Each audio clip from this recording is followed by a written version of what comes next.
कांग्रेस से मुस्लिम उम्मीदवारों को कामयाब न बनाने पर चीफ मिनिस्टर रेवंत रेड्डी ने जताई मुसलमानों से नाराज़गी। चीफ मिनिस्टर रेवंत रेड्डी ने कहा कि वो रियासत के मुसलमानों से एक बात पर नाराज़ हैं। 119 असम्बली हलकों में किसी एक हलके से मुसलमानों ने मुत्तहिद होकर कांग्रेस की एक उम्मीदवार को कामयाब नहीं दिलाई, जिसकी वजह से आज काबीना में एक भी मुस्लिम लीडर नहीं है।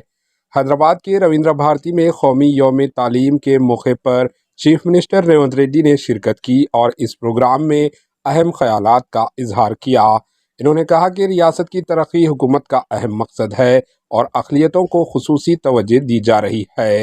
रेवंत रेड्डी ने कहा, तेलंगाना में कांग्रेस की कामयाबी में अक़लियतों की कलीद किरदार अदा किया और इनकी फलाह व बहबूद के लिए हुकूमत को शाह है।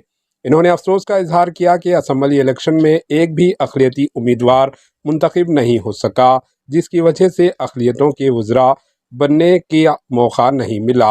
इन्होंने कहा कि शब्बीर अली को सरकारी मुशीर और आमिर अली खान को MLC के तौर पर नामज़द किया है और कॉरपोरेशंस में भी अक़लियतों को मौके फराहम किए जा रहे हैं।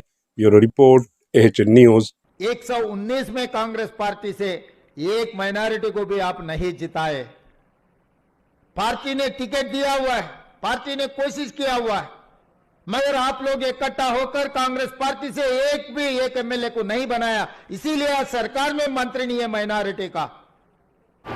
AHN न्यूज़ को लाइक करें, शेयर करें और सब्सक्राइब करना ना भूलें।